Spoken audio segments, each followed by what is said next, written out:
istana mati karena dibentak istrinya.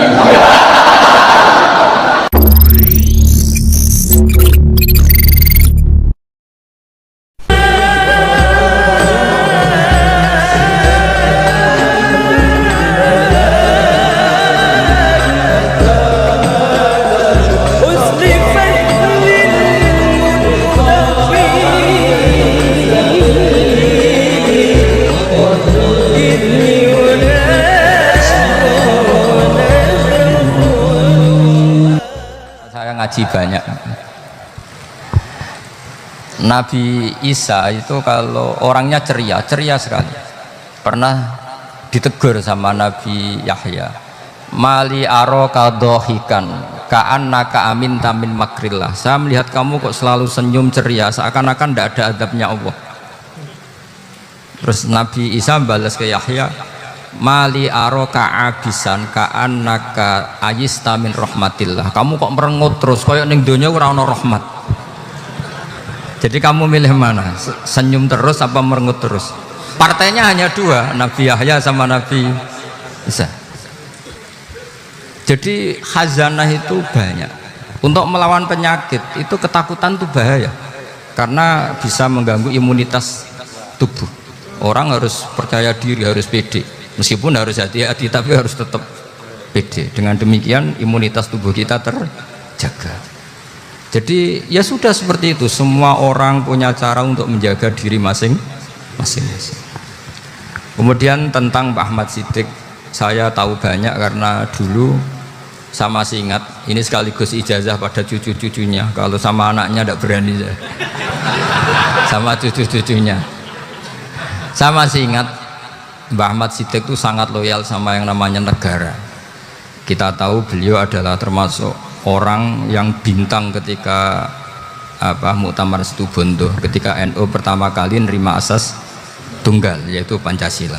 Kayak apa ulama-ulama kita, ya mulai Mbah Ahmad Siddiq, Mbah Ali Maksum, Gus Dur, Mbah As'ad, semuanya lah, termasuk Mbah Mun, semuanya loyal sama negara, sehingga NU menerima asas tunggal. Itu saya masih ingat karena bapak dulu perwakilan dari NU cabang Lasem. Beliau pernah ngundang Mbah Ahmad Siddiq di sini. Zaman itu zaman Pak D. Dzufar, ikut ngundang ke sini bapak saya. Itu saya menangi beliau ngisi pengajian di hallnya buyut saya, Mbah Umar bin Arabi. Jadi saya ini zuriyahnya Mbah Umar bin Arabi, sama dengan keluarganya Kiai Hamid Pasuruan. Itu beliau cerita bahwa kemenangan Islam itu tidak harus kita yang menang kangelan.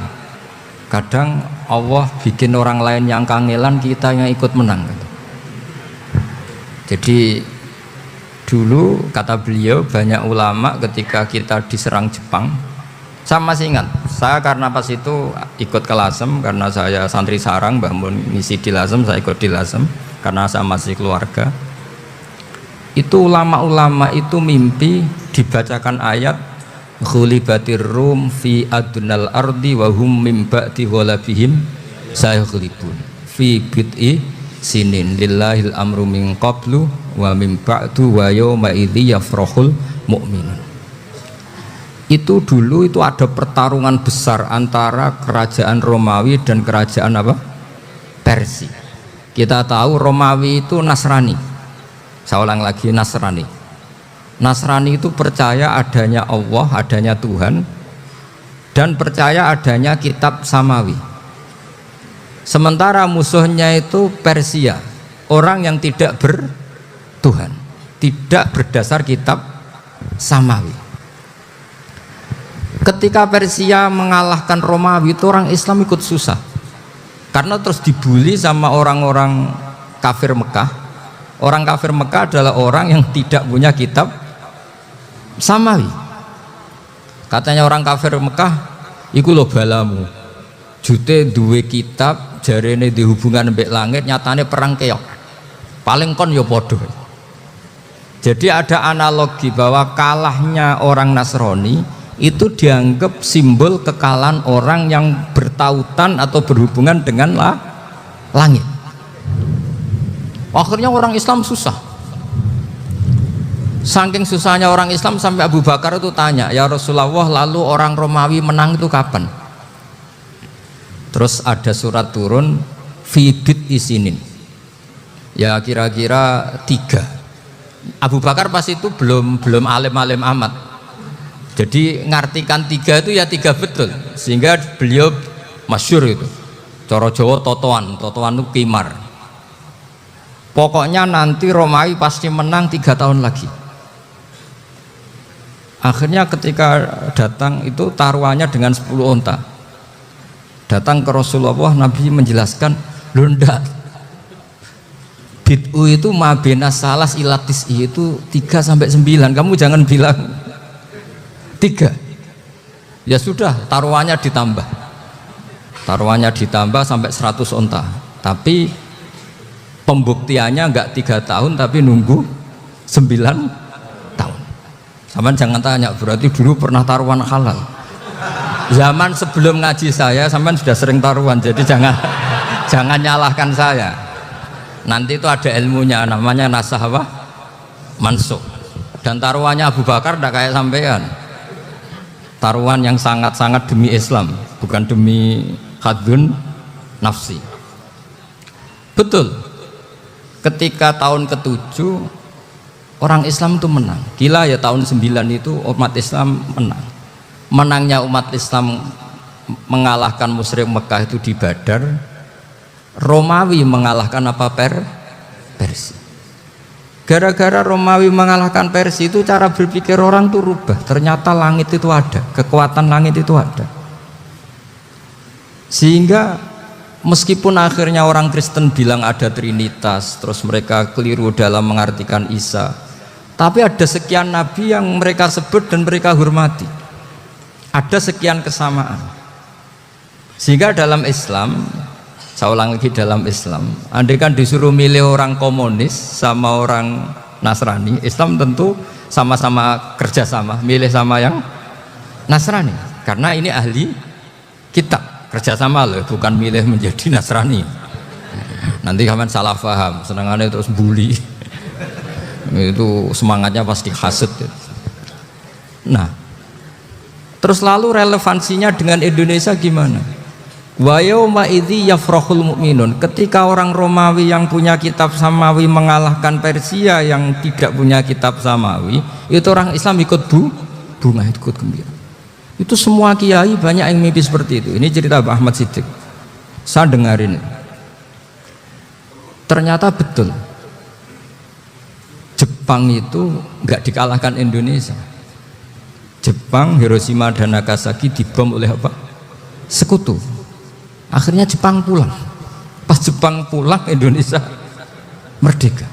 Itu dulu kiai-kiai sudah nakwil bahwa menangnya Indonesia itu tidak harus mengalahkan penjajah.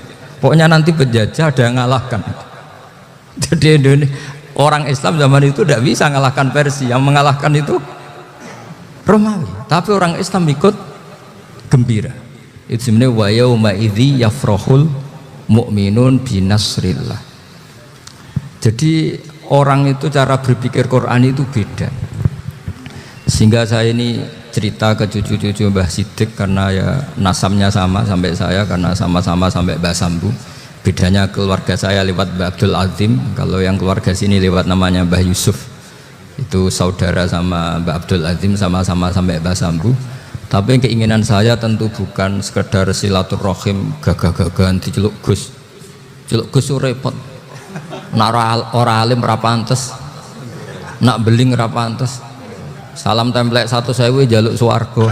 Aduh. Tuhan. Kok mentalane 1.000 jaluk.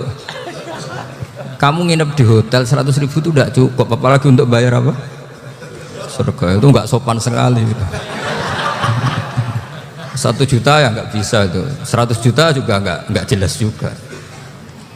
Terus sampai mendingan nggak usah salam template, malah nggak mungkin masuk surga kalau.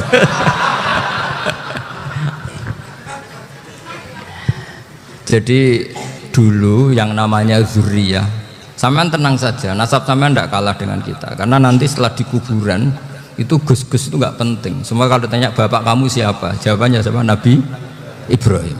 Sudah Parmin Parlan hilang semua, sudah aman pokoknya nanti. Karena kalau nanti ditanya malaikat, bapak kamu siapa? Jawabnya Nabi siapa? Ibrahim. Makanya saya itu pemuja Allah yang serius. Sama ya pemuja Allah, tapi kan kadang kurang alim. Saya ini pemuja Allah serius. Saya itu kalau ngaji, ya ngaji biasa belajar, itu sering nangis seneng. Misalnya saya baca tadi, Miftahul Jannah la ilaha illallah, luang kunci kok dikasihkan. Kita ini masuk neraka gak pantas, enggak bawa kuncinya kok masuk. Harusnya kita ini masuk surga, kita kan pegang kunci surga, gak pegang kunci neraka. Maka aneh kalau kamu masuk neraka itu aneh. Coba kita pegang kunci surga apa kunci neraka? Tapi kadang teman saya suun rokok rano kunci ini, karena tidak ada pintunya. Terus saya bilang, kamu kok tahu? Memangnya mau ke sana, kata saya. Saya tidak punya rencana tahu neraka. Karena nanti diantara syafaatnya Quran itu orang kalau mau masuk neraka tidak jadi. Ya nggak apa-apa ya, diatur sendiri. Jadi diantara syafaatnya Quran itu orang nggak jadi masuk neraka. Jadi syafaat itu ada dua, dari neraka diangkat ke surga, dan itu bisa lama itu. Tapi kalau syafaatnya Quran itu yang belum masuk neraka supaya nggak jadi masuk neraka. Karena neraka juga punya aturan, dia juga kena aturan fikih. Jadi lo betul ini, tak ada akunya. Jadi kena konstitusi apa? Fikih. Sama tak ceritani syafaatnya Quran itu ada orang itu beling itu fasik. Itu dia hafal surat Tabarok, hafal betul. Tabarakalladzi biyadihil mulku wa huwa ala kulli syai'in qadir alladzi khalaqal mauta wal hayata. Pertanyaannya gini, boleh enggak orang menginjek surat Baqarah? Boleh enggak? Enggak. Padahal orang hafal Quran itu artinya ayat itu ada di hatinya. Fa inna wa ta'ala la yu'adzibu qalban wa al-Qur'ana. Allah tidak akan menyiksa hati yang menyimpan Quran, yang jadi flash disknya Quran, yang jadi rekaman Quran. Singkat cerita orang ini hafal. Pas ketemu Mungkar Nakir prosedur kan, ini orang fasik mau diantemin sama Mungkar Nakir. Prosedur ya, dia kan prosedur standar. Si surat Tabarok akhirnya menjelma jadi seseorang yang gagah berani. Kamu nggak boleh nyiksa orang ini, saya ini kalamullah. Kalau kamu nyiksa dia berarti nyiksa saya. Kamu berani sama kalamullah? Wah ya tidak berani jadi Mungkar Nakir. Tapi orang itu nakal, harus saya gebukin. Tapi kata Quran tadi, tapi saya di situ pasti kena saya. Oh debat, nggak ada lajnahnya, ini nggak ikut. Kalau Gus Verjon ikut jadi lajnah. Kalau jadi lajnah pasti kroninan, kalau santrinya dimenangkan nanti. Wah, akhirnya debat. Ya sudah kita ketemu Allah. Akhirnya Mungkar Nakir sama Quran tadi surat Tabarok datang sowan sama Allah. Terus kata Allah, memangnya kenapa Mungkar Nakir? Saya harus nyiksa dia karena dia fasik ya Allah. Memangnya kenapa surat Tabarok? Saya ada di situ. Menurut aturan orang tuh nggak boleh injak-injak Quran. Kalau dia nutuk saya, nutuk Quran, itu harus dikasih tahu fikihnya Mungkar Nakir. Akhirnya Allah ngendikan gini ke surat Tabarok, ya sudah terserah kamu. Kalau terserah kula Gusti, Mungkar Nakir nggak boleh nyentuh orang ini. Ya sudah selamat. Sehingga terus itu sama baca di termasuk mujizatnya surat Tabarok di tafsir Ibnu Katsir banyak. Karena tadi logikanya malaikat itu juga kena aturan fikih. Sehingga banyak ulama termasuk Said Muhammad ngendikan pertanyaan Mungkar Nakir itu tidak semua orang kena. Kalau semua orang kena, nanti kalau tanya Nabi Muhammad, waman Nabi Yuka, kacau kan jamnya. Nabi kamu siapa? Lu saya ini Nabi. Ya kan? Lah nanti kalau pas ketemu Nabi Ibrahim, waman Abuka, jadi repot kan? Makanya ada kiai yang guyon kalau ditanya Marob buka, saya ini guru tauhid sembrono. Saya ini ngajar Umul Baro, ini kamu tanya Marob buka. Masyhur itu keramatnya Imam Malik itu. Ada Ashabu Malik, rajulun min ashabi Malik. Beliau ditanya Mungkar Nakir Marob buka mana buka. Imam Malik datang, ini seumur-umurnya itu ngajar tauhid. Kok kamu bedai itu gak sopan kamu. Nah, kita berharap barokah sampean ngaji nanti itu. Yes. Malaikat itu anak sungkane itu. Jadi itu ada juga. Dan saya meskipun guyon itu serius. Bedanya orang alim sama ndak itu di situ. Kalau orang alim itu guyon itu masih benar, masih serius. Coba saya bacakan ayatnya. Ala inna auliya Allahi la khaufun alaihim wa lahum yahzanun. Terus lahumul busyra fil hayatid dunya fil akhirah. Artinya kalau mungkar nangkir dengan penampilan garang gitu, berarti ada ketakutan apa enggak? Ada. Padahal ciri utama walinya Allah tidak ada ketakutan. Makanya itu termasuk dalilnya Sayyid Muhammad, tidak semua orang alami seperti itu karena wali-wali itu la khaufun alaihim wa lahum yahzanun. Wah anak kiai ketemu karena kerja wedi wedek. Iku dreseke ora kok pertanyaan tok nak konan santri piye. Lho isen wis kiai dihanjuti mungkar nakir. Malu gak kira-kira? Mesti plengaan konan santri piye. Nak jawabannya gampang karena pernah ngajar tauhid. Makanya Sayyidina Ali ini cerita ini ada di kitab Nurul Dholam, sama di kitab Nurul Dholam karangannya Syekh Nawawi Banten. Itu Sayyidina Ali itu ya, andai kan orang biasa mungkin ya agak-agak hasut, tapi ini wali gak boleh kamu katakan hasut. Dia itu mangkal sama Umar. Orang kok setiap orang pernah dibentak, apa dia berani bentakmu karena penasaran dia. Bagaimana perangnya Umar itu berlanjut enggak gitu kira-kira. Akhirnya minta ya Allah saya minta kasyaf. Ya karena yang minta Sayyidina Ali karena mau wajah dituruti sama kasyaf. Dilihat Sayyidina Umar pas meninggal itu. Jadi hasud itu ya kadang penting asal baik. Loh betul bahasa Kanjeng Nabi kadang la hasada illa fisnaten. Itu Nabi membahasakan ya hasad. Gus Firson saja yang nafsirkan ghobtoh itu kan gaya-gayanan sebagai ulama. Aslinya Nabi ngendikannya itu la hasada illa fisnaten. Ulama yang ganti itu namanya ghobtoh. Wong Nabi sendiri nyebut hasad loh, kamu tafsiri ghobtoh. Ya hasad ya hasad. Udah ndak usah ditakwil pokoknya gitu. Kalau sama nggak percaya nggak apa-apa. Kok gitu aja kok repot. Karena sama nggak percaya kemungkinannya dua. Satu nggak ngerti. Dua sama-sama alim kan dari awal kalau sama-sama alim kan laisa li alimin ayuqallida aliman akhir. Kita nggak perlu saling mengikuti. Ngapain hasud? Biasa aja. Akhirnya Sayyidina Ali kasar.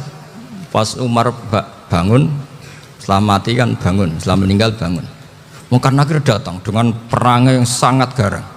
Itu digambarkan Sayyidina Ali matanya itu kalkidril ghali. Kayak apa? Kendil yang apa? Mengangan. Wah seru. Sayyidina Ali senang, paling takut ini Umar. Senangnya bukan main, wah ini mesti takut Umar. Biasa. Ternyata enggak, Umar malah bangkit. Woi, mungkar nakir ya. Kamu tahu menghadapi siapa? Itu betul ya. Kamu itu menghadapi temannya ahabbal khalqi ilallah. Yang diandalkan temannya bukan dia. Kamu tahu yang kamu hadapi, saya ini teman kekasihnya Allah. Jadi boleh kamu mengandalkan Mbak Firjon. Tapi nanti resikonya mungkar-nakir tanya, itu Firjon siapa? Wah itu masalah kan. Makanya syaratnya wali itu harus ma'rufun fis sama. Di langit sudah populer. Makanya dulu ada orang yang saking seninya Abdul Qadir ditanya apa saja jamnya Abdul Qadir Al-Jilani itu aman karena beliau populer. Makanya program kita harus populer dulu di langit. Nah, itu nanti kalau dicatut oleh santri-santri nggak apa-apa. Kalau nggak populer nanti dicatat, itu siapa? Masalah ini. Umar itu yang dibanggakan itu, kamu tahu saya siapa? Ya enggak tahu. Saya ini temannya kekasihnya Allah. Temannya Muhammad, iya Muhammad Rasulullah. Wah mikir, waduh repot. Loh di dunia aja gitu kan, temannya presiden, temannya panglima, apalagi ini temannya Sayyidul Awalin wal akhirin. Di dunia aja bilang temannya presiden, menteri, orang sudah takut, apalagi ini temannya Sayyidul Awalin. Hanya Mungkar Nakir terus konfirmasi sama Allah, gimana ya Allah ini ngadepi. Sebetulnya diadalkan itu temannya, bukan dia. Wah, akhirnya sama Allah dibilang, ya bu, ya sama seorang seperti itu bu yang sopan. Terus semenjak itu Mungkar Nakir itu nggak selalu berpenampilan seperti itu, sangat. Jadi semoga itu konsisten sampai nanti. Jadi kamu kalau ingin nggak takut Mungkar Nakir, jadi wali dulu. Karena syaratnya tadi hanya wali sing la khaufun alaihim wa lahum yahzanun lahumul busyra fil hayatid dunya fil akhirah. Jadi orang itu kalau ngaji itu harus khatam. Jangan semuanya kena pertanyaan. Dan kalau semuanya kena pertanyaan nanti repot. Kalau Nabi Muhammad ditanya waman Nabi juga. Nabimu siapa? Lu kan terus jadi aneh. Jadi makanya ngendikane Sayyid Muhammad semua ulama lah, nggak ada am kecuali ditaksis, kecuali sifatnya Allah. Misalnya bikulli syai'in alim, ya benar-benar bikulli syai'in. Tapi kalau am semuanya pasti ada taksis, meskipun dalam muhawarah muhadasah biasa. Ya, misalnya contoh gampang, istri kamu baru seneng kamu, mas nangkepin apa-apa itu lapor aku, gak apa-apa mas, mesti aku seneng gak sama lapor. Iku di aku ben wayo. Wah langsung jadi apa wae. Mesti apa wae, maksudnya kecuali itu gitu. Padahal kalau ngomong ya mas sampean ingin apa saja tak dukung. Terus sampean bilang kepengen iku wayo. Kira-kira disetujui apa enggak? Sama seperti kita kalau punya teman akrab, wes nang omahku gak apa-apa, anggap ya omahmu dhewe. Terus mlebu-mlebu kamar. Jadi tidak ada am kecuali ditaksis. Artinya kalau ada cerita bahwa orang mati pasti ngalami ditanya Mungkar Nakir, itu pasti ada am yang ditaksis. Itu pasti tidak dialami para anbiya, para auliya. Karena ciri utama wali itu la khaufun alaihim walahum yahzanun. Kemudian saya yang mau cerita ya, supaya sampean bisa menghadapi dunia global ini, tak bawa tafsir Munir termasuk tadi. Kenapa orang Islam, Rasulullah SAW itu lebih senang kalau yang menang itu orang Nasrani Romawi, ketimbang yang menang itu orang Faris, dalam hal ini ateis. Karena orang ateis itu lebih ngeri. Sebetulnya beberapa penemuan sains, terutama di ilmu medis, itu orang Amerika, kayak cloning.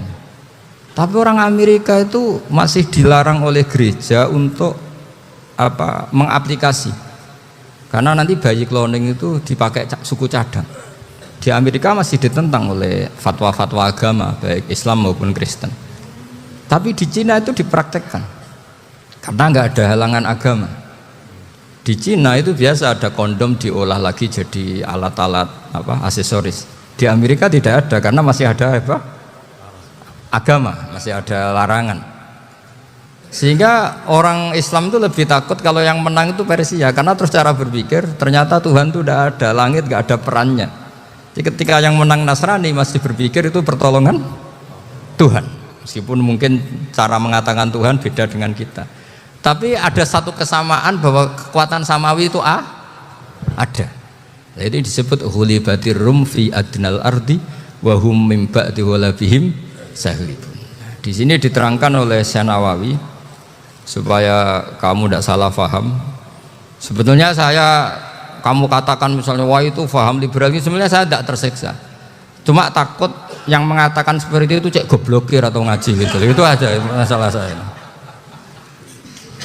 Ini saya baca ini karangannya Syekh Nawawi, karena tadi kata Mbak Firjon ngaji itu harus sama orang yang bersanad.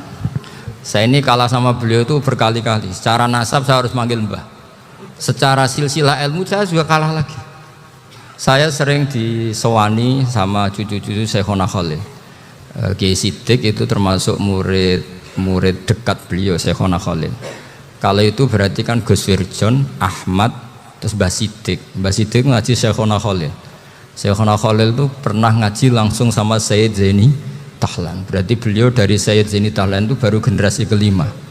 Sementara saya itu sudah ke-7 atau ke-6. Saya, Mbah Mun, Mbah Karim misalnya, Mbah Hashim, Mbah Mahfud Termas, Sayyid Abi Bakar Sato yang arangnya Anatul Thalibin, baru Sayyid Zaini Dahlan. Berarti saya ke-7, kalah lagi. Tapi untuk jadi wali biasanya cepat saya. Karena syaratnya jadi mbah itu ngalah demi putu. Jadi kalau beliau ngotot, saya dulu Gusti, saya mbahnya. Wah itu mbah yang nggak baik. Pasti jatahnya dikasihkan apa? Cucunya dulu. Makanya Abdul Muthalib itu orang yang dapat wangsit, tapi yang jadi nabi itu cucunya. Jadi dalil saya banyak. Sebenarnya Abdul Muthalib itu sudah sering dapat wangsit. Karena saya bahasakan wahyu, Nabi yang protes, enggak nabi kok dapat wahyu. Tapi sebetulnya Abdul Muthalib itu masyhur itu. Kalimat-kalimatnya menunjukkan bahwa beliau itu sudah dapat wahyu kalau nanti cucunya itu jadi nabi. Makanya senangnya bukan main Abdul Muthalib sama Rasulullah. Putu seneng mbah, seneng putu. Jadi mungkin jadi sampean enggak usah protes loh. Ya, yang jadi wali kok cucunya. Loh, betul. Dulu Mbah Hamid Pasuruan itu kalau Mbah Ahmad Siddiq ke sana, Mbah Hamid Pasuruan kalau manggil Mbah Ahmad Siddiq itu paman.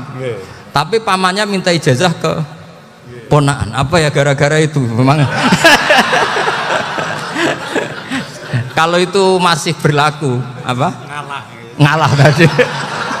Kayaknya masih apa? Hawane masih. Hawane masih.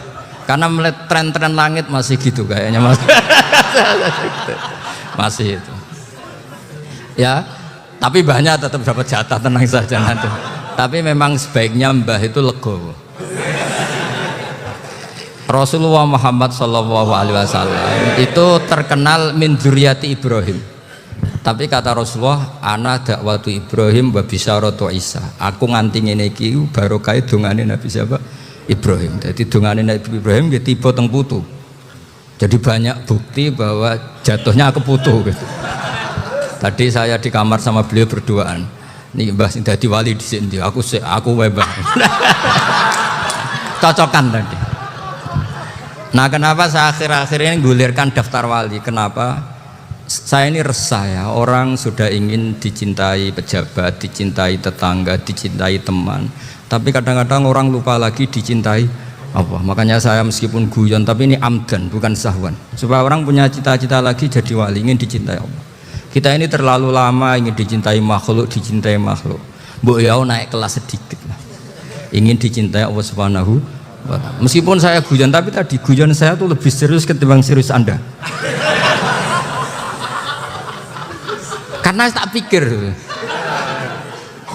Saya tuh kalau pergi itu seneng ngebis, bukan karena saya tidak punya mobil, tapi saya sering mau butuh itu supaya nggak diganggu.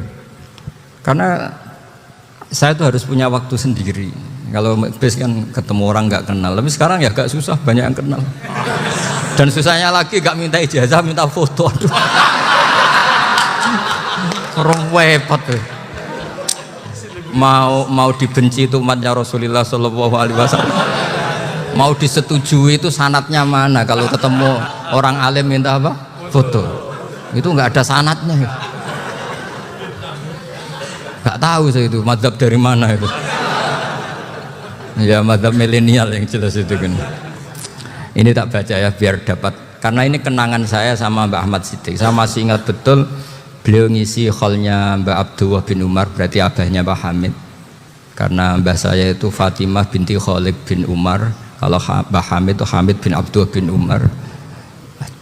Itu saya masih ingat betul zaman itu Mbak Hamid setiap khol di Lasem itu rawuh dan saya derek mbah saya.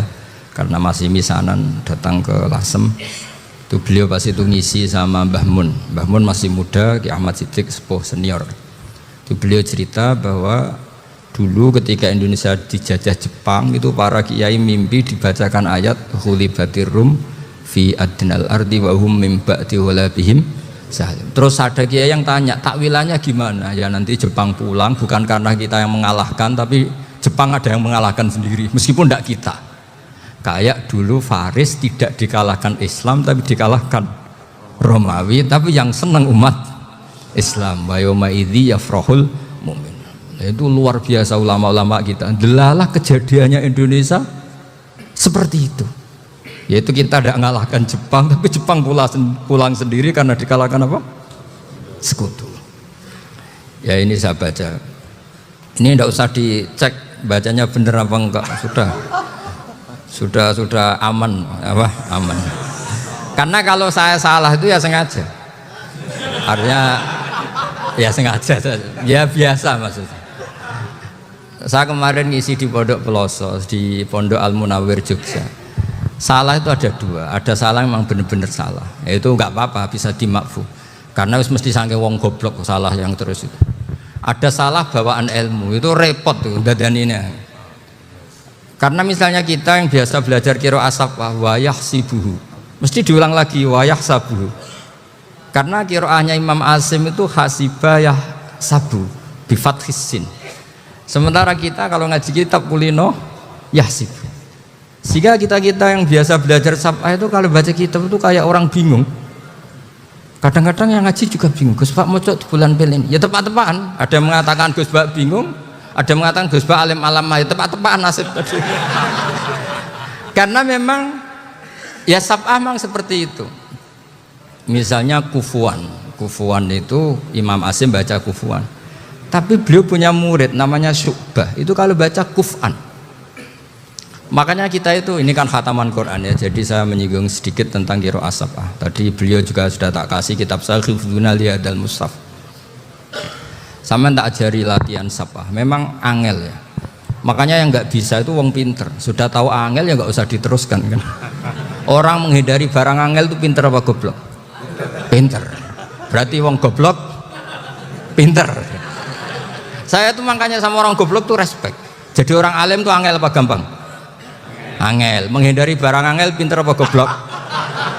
Loh, orang menghindari barang angel pinter apa goblok? Pinter. Berarti wong goblok pinter. Jadi saya sama orang-orang goblok itu respect.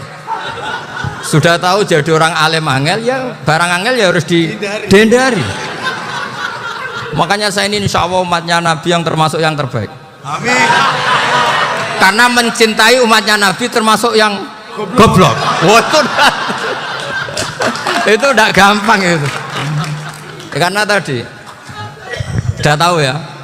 Seperti itu loh orang naik panjat pinang. Itu yang naik karena ingin hadiah. Yang nonton sudah tahu wah licin kok dinaikin mau keplodok ya. Tapi orang sepakat yang nonton juga pinter karena sudah tahu ribet kok. Tukun yang pasar kena lah apa mana. Sama juga gitu. Ngalim tafsir angel, ngalim fikih angel. Tak karek ngaji ngerekam kan gampang. Itu pinter apa goblok? Pinter. Iya. Makanya kula niku mbok burohno ngono tok. Saya tadi dinasihati Mbak Firjon, muga-muga hati saya selamat. Saya itu meskipun kata orang banyak, muhibin saya banyak, tapi saya insya Allah tidak riya. Saya itu pakai kitab namanya Tasbitul Fuad, itu karangannya Sayyid Abdul Al-Haddad. Ketika beliau punya muhibin banyak ditanya, bagaimana ya Habib Anda menjaga hati Anda? Jamnya Sayyid Abdul Al-Haddad itu unik. Innama azzamu Allah. Mereka itu sebenarnya menghormati Allah, cuma butuh sarana, dan itu saya. Jadi saya tahu sampean semua itu mencintai Quran, mencintai sunnah Rasul, mencintai hadis-hadis Rasul. Cuma sampean kan karena nggak paham, terus manfaatkan saya. Jadi sebenarnya saya ini korban. Korban. Jadi saya mau riak gimana? Korban kok mau. Bangganya di mana tuh? Coba sampean misalnya ngaji tafsir, belajar sendiri kan susah. Terkibnya susah, maknanya susah, bahkan beli kitabnya kadang tidak kuat. Loh, untuk jadi alim tafsir itu kan harus beli kitab. Loh, saya sering belajar kitab itu jutaan. Tafsir Tobari, saya pernah beli kitab Fakhrur Razi itu berapa coba? 27 jilid. Karangannya Fakhrur, belum karangannya ulama modern, Imam Sa'rawi. Itu berapa jilid? Itu jutaan. Saya kemarin juga dihadiahi kitab Pak Quraish Shihab namanya Faidul Bari fi Syarhil Bukhari. Pak Quraish Shihab yang terkenal. Dia sering diskusi sama saya. Saya ngasih hadiah beliau ngasih hadiah saya. Oh itu harganya nggak kuat. Dadak kuat kadang di Indonesia nggak ada coba. Dan sampean orang hebat menghindari kesulitan itu. Nah, kesulitan itu segesbak ngaji ikut, kalau nggak paham dirukok rekamannya sudah gitu. Pinter mana sampean sama saya? Pinter sampean kan? Bikin sosis susah, beli aja kok repot kan. Nah, makanya nggak boleh orang bilang, wah aku goblok reso tafsir, aku wong pinter. Makanya nanti kalau saya ketemu Nabi tidak termasuk orang yang mentahkir orang Islam. Kafa bil mari isman ayah kira akhahul muslim. Jadi cukup orang itu dosa kalau menyepelekan orang Islam, termasuk darani sampean goblok itu dosa. Caranya enggak darani goblok ya tadi di logika tadi. Alim itu angel, gendari angel itu pinter, berarti wong bodoh pinter ya sudah gitu. Tapi tetap bodoh. Tapi ini satu cara untuk saya respect gitu. Coba orang yang ngaji tafsir saya banyak, mungkin ribuan, itu sebetulnya mencintai Quran, karena Quran adalah kitab suci yang panduannya umat Islam, sangat mencintai Quran. Terus kemudian mereka nggak paham, terus mencari orang yang memahamkan, burohno lah cara Jawane. Terus keren saya itu di mana coba? Lah terus mereka kurang ajarnya gini, kalau paham itu ya alhamdulillah paham. Weh nak ngaji Gus Bae ngono tok. Tapi nek ora paham, ora nyalano akal ya. Mari Gus Bae nerangno cepet, mulane gak paham. Ora kok nyalano teke sing lelet tuh. Oh kan Masya Allah, naudzubillah tenan. Sebetulnya tingkat kurang ajarnya tinggi Gus sebenarnya. Jadi kalau nggak paham itu kadang nggak nyalahno uteke. Kayak mau misalnya, mau mari mikir aja jelas. Padahal misalnya jelas orang mesti paham, bodoh. Paham? Ya? Jadi kata Sayyid Abdul Haddad, innama azzamu Allah. Sebenarnya mereka itu sangat menghormati Allah. Makanya kita nggak perlu mengatakan wasilah itu kafir, nggak akan. Karena orang tawasul sama Rasulullah itu ingin dapat ridhonya Allah lewat orang yang dicintai Allah. Kita mencintai wali sebenarnya, wah itu kekasih Allah. Kita mencintai itu karena mencintai Allah. Sama seperti gini, kamu mencintai kangkung apa enggak? Sebenarnya sama sekali enggak. Tapi kamu ingin sehat, ada asupan gizi. Kamu ingin tubuh kamu sehat, butuh asupan gizi. Kemudian kamu makan kangkung. Apa terus kamu cinta kangkung? Kan enggak. Cinta kesehatan kamu sama. Orang yang mencintai saya sebenarnya ingin kepuasan rohani. Saya kan termasuk kiai yang torekonya gampang. Ini swarga kan akhirnya penggemarnya banyak. Coba kalau kamu neraka. Wah, jadi sebetulnya Anda mencintai kepuasan Anda sendiri. Nah, saya ini korban. Makanya untuk masuk surga cepat saya. Korban itu cepat. Da'watul mazlum la turaddu kan gitu. Laisa bainahu wa bainallah hijab. Jadi saya kalau dongo langsung seret langit. Karena mazlum. Saya sinau tafsir, coba sampean bayangkan ada tafsir itu sudah 27 jilid. Sengarang Fakhrul Razi itu bulatnya bukan main. Karena dia ahli filsafat. Bulatnya Masya Allah. Sudah gitu sinau Jalalain kadang dikomen oleh Sawi. Sudah kita percaya Jalalain jebule dibuli Sawi. Percaya Sawi dikandani, oh iku Maliki rasa ribet. Sudah gitu sinau Qurtubi, sinau tafsir Tabari itu susahnya. Belinya susah, belajarnya susah. Padahal saya punya keluarga, punya istri, punya anak. Bayangkan kalau istri saya rewel kayak istri sampean. Wah itu, tapi alhamdulillah enggak. Sama sekali enggak. Allah sudah milihkan, wah ini bahaya kalau punya istri rewel. Imam Sibawai itu kitabnya banyak, tapi yang terbukukan hanya kitab Sibawai. Karena beliau kalau sudah belajar lupa istri. Hanya pas beliau di pasar, kitabnya dibakar semua sama istrinya. Karena dianggap saingannya. Ternyata yang dicerai tidak kitabnya, malah istrinya. Itu Imam siapa? Sibawai. Tapi alhamdulillah kitab saya nggak terbakar, aman. Saya teruskan. Jadi untuk menjaga riya dilatih innama azzamu Allah. Sebenarnya mereka itu menghormati Allah. Sehingga wasail-wasail itu sebenarnya nggak pernah jadi subjek pelaku utama, tetap Allah. Sebab itu kata Sayyid Muhammad, kamu kok mengatakan wasilah itu kafir itu gimana? ketika innallaha qad ba'atsa lakum taluta malika. Talut itu ya manusia. PD-nya itu apa? Inna ayata mulkihi ayyatiyakumud tabut fihi sakinatum mir rabbikum wa baqiyatum mimma taraka alu Musa wa alu Haruna tahmiluhul malaika. Jadi beliau PD itu kalau bawa sunduk semacam peti sakti, sing di situ ada baqiyatum mimma taraka alu Musa wa alu Haruna tahmiluhul malaika. Ya kayak semacam jimat ya. Tapi saya bukan mensyariatkan jimat enggak, karena nanti banyak penjual yang pembohong juga gitu loh. Cuma cerita, kamu tidak usah mengatakan kafir. Dulu Talut PD-nya kalau bawa sunduk semacam peti kesaktian yang di situ ada baqiyatum mimma taraka alu Musa wa alu Haruna tahmiluhul malaika. Sehingga Khalid bin Walid meskipun beliau sahabat dan menyaksikan wajah Rasulullah sallallahu alaihi wasallam, itu bawa sya'aratun min sya'aratihi Rasulullah sallallahu alaihi wasallam, bawa rambutnya Nabi. Perang kemana-mana itu diletakkan di pecinya. Nanti sama tanya lagi, masa pakai peci Khalid bin Walid ini? Wah panjang, sampai itu repot. Sampai tak warai ngaji usul fikih. Usul fikih itu kalau ngaji itu ada istilah tangkihul manat. Ini mesti ini wilayah yang kita bisa berdebat sama Mbah Firjon. Dulu itu musuh saya karena saya mewakili Anwar, beliau mewakili Peloso. Tapi tahu-tahu kalah tua terus saya mengundurkan diri. Di fikih itu ada istilah, ada tangkihul manat, ada tahqiqul manat, ada tangkihul manat. Tangkih itu kira-kira gini, lafadz hadis itu dibuang sekian untuk tahu bahwa itu madarul hukmi. Misalnya gini, tak beri contoh paling gampang. Sama harus paham, kalau nggak paham nggak pinter-pinter. Ja'a a'rabiyun ila Rasulillah sallallahu alaihi wasallam. Ya karena ini menghormati Mbah Ahmad Siddiq, beliau orang alim, jadi ngaji ini tetap ada suasana alim. Ya harus ada suasana alim, nggak perlu jadi orang alim tadi, susah. Sudah ngedari susah itu pintar, sudah itu aja. Jadi orang alim susah, ngedari barang susah pintar, berarti orang tidak alim pintar. Nah, meskipun tetap sudah itu pegangi sampai mati nanti. Loh, jadi orang alim tuh repot. Itu kata Imam Ghazali, kalau orang alim kalau masuk surga itu sama Allah nggak boleh, kif, kamu nggak boleh langsung masuk surga.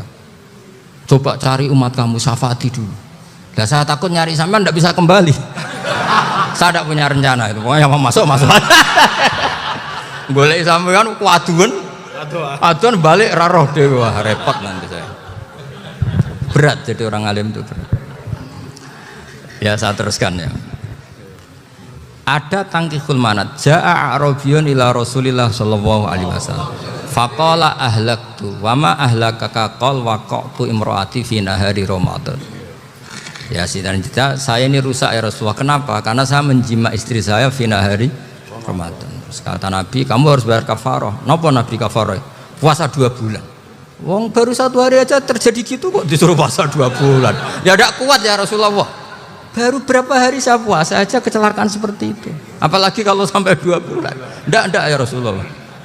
Ya sudah kalau gitu kamu pertama ngasih makan apa? Itku rokobah kan, pertama merdekakan budak. Tapi kan sekarang nggak ada budak, makanya terus sekarang langsung puasa. Wah ini nggak bisa semua. Ya sudah ngasih makan orang 60. Kasihkan siapa ya Rasul? Ya orang fakir. Saya ini paling fakir. Di kampung saya ini orang paling fakir. Jadi mulai dulu orang fakir itu hubungan suami istri itu paling lancar, mulai dulu. Makanya orang fakir itu anaknya banyak, karena hiburannya hanya itu. Wong Ramadan aja. Coba mau ke ATM nggak punya uang, mau antri di bank nggak punya, mau apa coba? Itu mulai dulu. Ini sanatnya mutasil.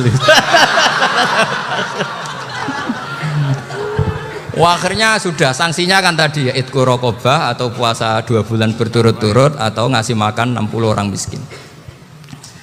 Lalu kata ahli usul fikih, kata a'rabi dibuang, nggak menjadi catatan hukum. Orang kota pun kalau melakukan itu juga kena sanksi yang sama. Imro'atau juga dibuang. Andai kan itu dilakukan untuk amatnya juga ketentuannya sama. Nah sekarang perdebatan antara Imam Syafi'i dan Imam Malik begini. Sekarang pertanyaan gini, jima istri itu hukumnya boleh apa haram? Boleh kan? Lalu kalau ada orang tanpa udzur kemudian makan siang-siang. Cara Imam Malik hukumnya sama, harus kena sanksi yang sama. Karena sama-sama hadku hurmati Ramadan bi ghairi udzrin syar'iyyin. Sama-sama merusak hukum Ramadan tanpa udzur syar'. Lu jima itu tidak zina. Kan hukumnya jaiz. Nah, sekarang makan hukumnya jaiz, harusnya juga kena ketentuan yang sama. Cara pikirannya Imam Malik. Nah, alhamdulillah Imam Syafi'i gak setuju. Wah, cara setuju repot. Bahkan orang-orang Syafi'i sudah punya khilah, kalau gitu minum dulu. Iya, biar tidak kena. Iya, biar iftarnya pakai minum. Setelah minum baru jima kan. Iya. Ini sudah menyiapkan khilahnya. Ini khas Syafi'i ini, bongso rekayasa hukum. Nanti bisa belajar jauh cara ngakali hukum. Makanya guyonan yang masyhur Gus Dur itu gitu. Ada seorang kiai atau Gus lah, ya punya salah, namanya manusia akan punya salah, entah cangkruk entah apa, pokoknya punya salah. Ada wartawan yang ngiranya semua kiai itu orang suci, sehingga tanya sama Gus Dur, Gus itu ada kiai kok, ya pokoknya salah lah. Tapi jangan bayangkan dosa besar, enggak, kecil-kecil aja. Itu gimana itu? Padahal kiai kan orang suci. Jawabnya Gus Dur lucu. Ya justru yang boleh salah itu para kiai, kalau kamu nggak boleh. Loh kok bisa Gus? Karena mereka tahu caranya taubat. Repot.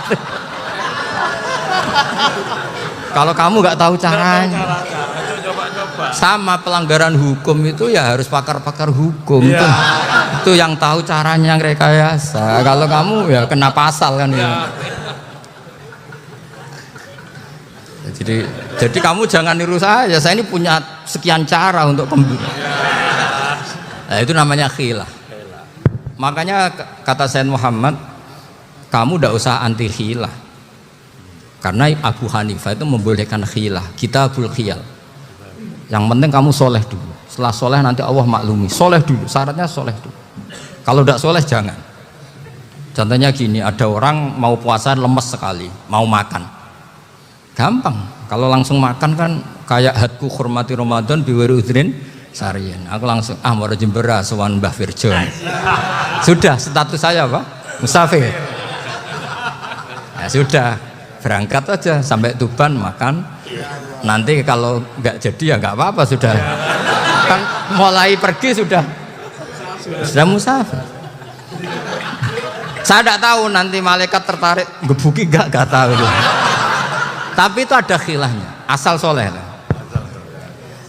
Karena kata Sayyid Muhammad dan semua kitab mengatakan itu. Kalau sama nggak tahu ya kebablasan. Nabi Ayub, nabi yang terkenal Gudiken itu siapa? Ayub ya. Nah, itu yang Israiliyatnya akan seru lah. Gudiken dikukur bek kreweng itu terlalu lah kalau itu. Untuk kreweng konti, uning Arab orang kreweng itu sudah masalah itu. Singkat cerita, Nabi Ayub ketika diasingkan kaumnya itu kan nggak punya sumber makanan. Lah orang lelaki itu mulai dulu egois.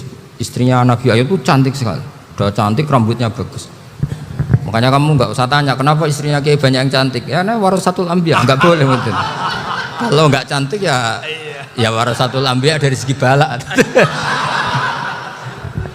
Istrinya Nabi itu semuanya cantik. Gak usah tanya sebabnya apa, pokoknya gitu, semuanya cantik. Singkat cerita, beberapa kali istrinya Nabi Ayub itu kerja demi bisa nafkahi Nabi siapa? Suatu saat itu tidak ada pekerjaan yang cukup untuk beli roti. Satu-satunya peluang dapat rezeki itu putrinya raja itu rambutnya berondoli. Terus ada sayembara siapa yang rambutnya bagus mau dibeli. Sampai rambutnya istrinya Nabi Ayub itu dijual. Nabi Ayub tersinggung karena itu mengurangi kecantikan. Jadi lelaki mulai dulu gitu. Udah nggak urun kalau istrinya nggak cantik itu komplain. Itu khasnya lelaki. Jadi kalau kamu gitu ada sanadnya juga, tenang saja ya. Komplain ya pegawaian itu. Saking mangkelnya Nabi Ayub terus ngendikan la adriban naki mi'ata sautin. Kamu akan saya pukuli dengan mi'ata sautin atau dengan 100 cambuan. Atau mi'ata dikhtin atau mi'ata apalah sesuai konteks zaman itu. Enggak namanya pecut tuku konti kok ribet lagi. Singkat cerita akhirnya ketahuan bahwa istrinya menjual itu demi Nabi Ayub. Allah nggak ridho kalau kekasihnya yaitu istrinya Nabi Ayub wis perjuangan kayak gitu malah kena hukuman. Tapi Allah juga nggak ingin kekasihnya yang bernama Ayub melanggar sumpah. Padahal beliau sudah sumpah, wallahi demi Allah nanti tak pukul dengan 100 kali. 100 kali dengan lidi lah misalnya, contoh yang gampang tuh lidi. Akhirnya sama Allah dikasih satu solusi. Wa khud biyadika dikhtan fadrib bihi wala tahnas. Ya sudah, lidi itu ikat jumlahnya 100. Terus pukul sekali saja. Anggap saja sudah 100. Iku pangeran sing wari ngakali ngono iku pangeran. Tapi syaratnya soleh. Syaratnya soleh. Jadi kalau kamu anti khilaf berarti anti ajarannya Allah di ayat itu. Wa khud biyadika dikhtan fadrib bihi wala tahnas. Itu dulu ada, ini cerita di Ithaf. Ini cerita terakhir. Ini sudah sama, jangan nama sudah. Terus pengumuman tadi yang nggak pernah sepuh ngutang saya itu haram tadi. Karena tadi saya punya kewajiban di rumah yang bisa menggugurkan kewajiban yang lebih besar. Lebih besar itu ya tadi bisa pernah guru, pernah sepuh. Yang jelas gak umur. Umur sampean menangkap itu. Tua serepot itu. Ada raja itu ganteng kaya, senengannya nikah perawan cantik. Oh, itu semua kampung mesti kenal. Mungkin digilir atau gimana pokoknya. Suatu saat ada pemuda suka sama perempuan yang di kampungnya, cantik sekali. Kemudian pemuda ini ternyata pekerja di kerajaan itu. Tiap hari ditanya, wah itu yang di kamu yang cantik siapa? Mau saya nikahin gini. Wah bahaya ini, saingannya raja. Jadi yang dibidik pemuda tadi itu saingannya. Si raja ini orang yang namanya raja kan gengsinya tinggi. Kaifatang kihuha wa qad ra'aitu qad qabbalaha rajulun. Kok mbok nikah piye? Saya tuh pernah melihat dicium lelaki. Wah, gak mau. Gak gelem wis kadung ditambung lan wa qad qabbalaha rajulun. Saya pernah melihat sendiri qabbalaha rajulun, dicium oleh lelaki. Wah, sudah gak minat raja langsung gak keren. Suatu saat pemuda tadi nikahi perempuan itu. Rajanya marah-marah. Kamu laki gak punya harga diri gini. Gak punya selera, gak punya harga diri. Sudah pernah dicium orang kok tetap dinikah. Terus bilang ke rajanya, takrif manir rojul, lelaki itu siapa? Abuha. Kamu tahu lelaki itu siapa? Sopo? Abuha. Bapaknya. Saya kan hanya bilang rojulun. Pernah dicium lelaki. Lah pikirannya raja lelaki wis kowe-kowe ngene iki. Tapi butuh canem mau raja ben gak sida. Itu aja tuh. Baru kayak digulirkan gitu waqat qabbalah rajulun. Wah enggak mau. Setelah itu suatu saat pegawainya tadi nikahi perempuan. Kamu gak punya harga diri gini. Kamu tahu manir rajul apa abuha. Wah nak ngono aku gak apa-apa. Lah monggo sakniki wis bojo kula. Ora trimo wis diambung wis macem-macem. Lah itu namanya khilah. Apa? Khilah. Kalau di Balaghah disebut tauriyah atau apa. Tapi saya tidak ngajari sampean seperti itu. Sudah pinter sebelum saya ajarin. Bangsa ngakali kan sudah pinter. Ya ini terakhir tak baca Arabnya saja nanti. Bismillahirrahmanirrahim. Biar dapat barokahnya Syekh Nawawi juga barokahnya guru-guru. Bismillahirrahmanirrahim. Wa sababu nuzuli hadil ayati annahu kana baina farisa war rumi qitalun wa kana al musyrikuna yawadduna antaghliba farisu ar-ruma li anna farisa kanu majusiyan ummiyin wal muslimuna yawadduna ghalabatar rum ala faris liqaunihim ahla kitabin. Jadi zaman dulu orang Islam lebih seneng kalau yang menang itu orang Nasrani. Kalau bandingannya ateis. Karena bagaimanapun percaya kekuatan langit. Sementara orang ateis sama sekali tidak percaya kekuatan. Apapun bedanya kita dengan Nasrani itu ada kesamaan, yaitu percaya adanya kekuatan langit. Sehingga ketika orang Romawi kalah itu orang Islam ikut susah. Paham ya? Makanya ini tak baca biar sampean enggak macam-macam pikirannya. Fab'atha Kisra saat terusnya. Ya pokoknya seperti itu. Akhirnya Rasulullah SAW berdoa lebih seneng yang menang itu Rom karena ahli kitab.